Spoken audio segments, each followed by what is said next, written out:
la dernière review cosplay donc sur l'arc de Konamaru et de Lemon qui s'intitule donc le Nindo de Konamaru. Et donc c'est pour moi le meilleur épisode donc de toute la série des 4 épisodes sur l'histoire de Lemon. Parce que franchement, je vous dirai au fur et à mesure ce que j'ai bien aimé dans cet épisode. Donc on se retrouve le jour de la cérémonie avec bien sûr le rituel du mariage et ensuite le rituel pour sceller Soma une bonne fois pour toutes. Donc ce qu'il se passe c'est que donc, le mariage se passe très bien et au moment donc, de sceller Soma, Kanketsu donc, utilise l'épée qui était à leur disposition, à celle de Lemon et de Kanketsu. Seulement il ne brise pas la corne comme il aurait dû, il brise la roche. Ce qui a pour but donc de réveiller Soma. Seulement Kanketsu se met à une espèce l'aura bleu que je vous parlais quand il avait justement enlevé la mémoire à la servante, qui apparaît, qui sort, on a l'impression qu'elle sort de Kanketsu, et donc justement elle se met dans la roche, et la roche devient Soma, donc les trucs qu'ils ne peuvent pas toucher, donc ils ne peuvent pas attaquer avec du ninjutsu ou même avec des kunai ou autre. Vraiment, c'est que spirituel, voilà.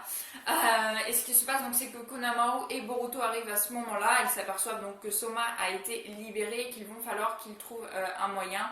Donc, ce qu'ils font, c'est que Boruto, lui, va s'occuper donc de tous les gens qui étaient venus, bien sûr, assister au rituel et au mariage. Donc, il va les faire sortir de cette espèce de grotte. Et Konamaru, lui, va tenter de sceller Soma. Donc ce qu'il fait, c'est qu'il fait une barrière temporelle qu'il arrive donc à garder Soma, mais seulement à l'espace de quelques instants, le temps d'élaborer une stratégie, de réfléchir à une stratégie. Et donc on s'aperçoit donc que Kanketsu a retrouvé ses esprits, il n'a même plus l'œil tout blanc. Comme je vous le disais, l'œil tout blanc, ça me fait exactement penser aux Ototsuki ou à Hinata, à Niji et à Nabi, à Yashi et patati patata, bref, au Hyuga quoi. Et donc on s'aperçoit donc que Kanketsu était tout simplement manipulé par Soma parce que le jour où il a choisi la date du mariage, il avait touché justement la stèle là où était enfermé Soma et que Soma était partiellement entré dans lui et prenait possession de son corps et c'est pour ça qu'il pouvait enlever la mémoire aux habitants du village.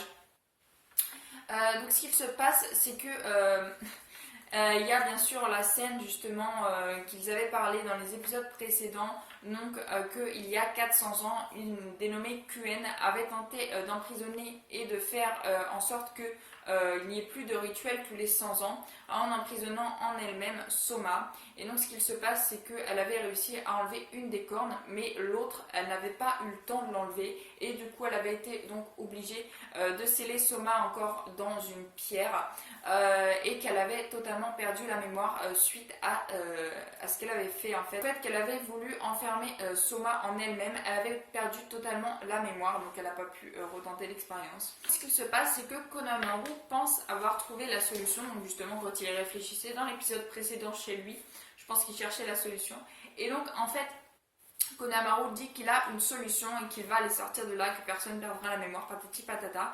Donc ce qu'il se passe, c'est qu'on s'aperçoit, donc déjà on a découvert que Konamaru avait une nouvelle technique avec la barrière temporelle. Et là on s'aperçoit donc que Konamaru a une autre technique qui tient de son grand-père, où il fait apparaître un singe. Singe qu'il appelle d'ailleurs Enra je crois et donc il est tout petit le singe mais je pense qu'il grandit au fur et à mesure que l'utilisateur l'utilise un peu comme Gamakishi, Gamatatsu qui à force sont devenus aussi grands que Gamabunta. Donc bref, donc là on a le singe qui bien sûr se transforme lui aussi en bâton, donc exactement comme son grand-père, la même technique, sauf que c'est pas le même singe bien sûr.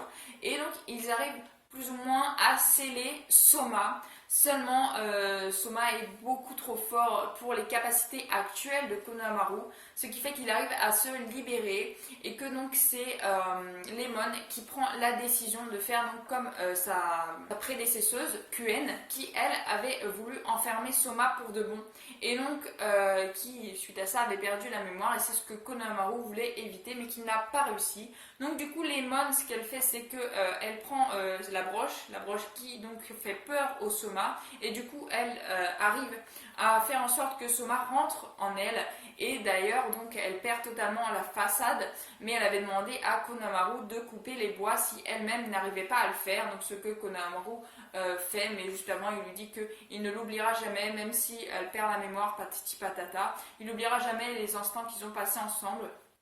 Et donc il coupe les bois et Lemon se retrouve vraiment sans aucun souvenir, même pas de Kanketsu qui était lui un ami d'enfance, même pas de la servante, de personne, elle se souvient de rien, même plus de qui elle est. Mais au moins Soma c'est fini, ils n'auront plus à le sceller tous les 100 ans, puisqu'il est totalement scellé donc en elle en fait, elle l'a fait disparaître en arrivant à le sceller, vu que Konohamaru a réussi à couper les bois sur sa tête. Mais elle a perdu beaucoup, elle a perdu bien sûr tous ses souvenirs. Donc, Kanketsu arrive à lui donner donc un burger, le burger au citron qu'elle avait adoré à Konoha. Et ça, elle se met à pleurer, sans savoir pourquoi bien sûr, elle se met à pleurer.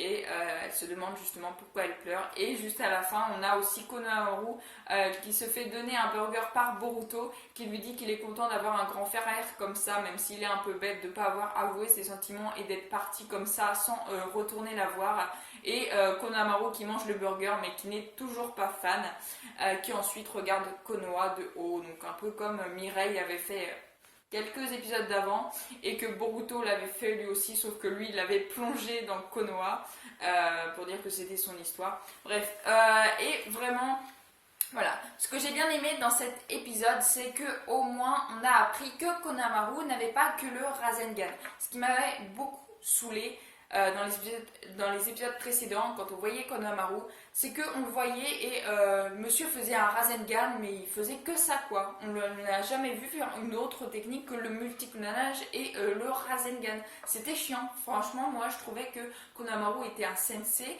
fallait lui donner de l'importance, surtout que bon, son grand-père c'était pas n'importe qui, c'était un Hokage, donc là au moins on a su que lui aussi il savait invoquer un singe, donc les singes des Sarutobi, et le faire devenir donc un bâton comme son grand-père, tout pareil.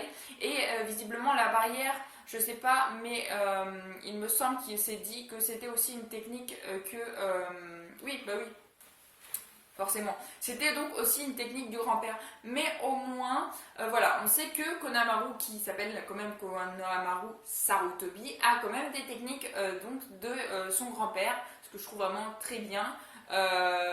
Franchement ça j'ai trouvé vraiment que c'était le point sur lequel il fallait appuyer, justement en parlant de Konohamaru, donc ça j'étais vraiment très contente. Un peu déçue qu'il s'est tout mis dans le dernier épisode en fait, dans ces techniques, j'aurais préféré en voir un petit peu dans chaque épisode, mais enfin bref, au moins on sait que le Rasengan n'est pas sa seule technique, et que Konohamaru a quand même des facultés, malgré que ça n'a pas suffi là pour le coup, pour aider Lemon, et donc Lemon a perdu totalement la mémoire, donc elle ne se souvient plus du tout de Konohamaru. Donc voilà, en tout cas j'espère que ça vous aura plu, dites-moi ce que vous avez pensé de cet arc dans les commentaires, n'hésitez pas à liker, à commenter, à partager, à vous abonner, vraiment ça me ferait vraiment super plaisir. Je vous souhaite une excellente fin de journée, portez-vous bien et moi je vous dis à la prochaine. Ciao ciao.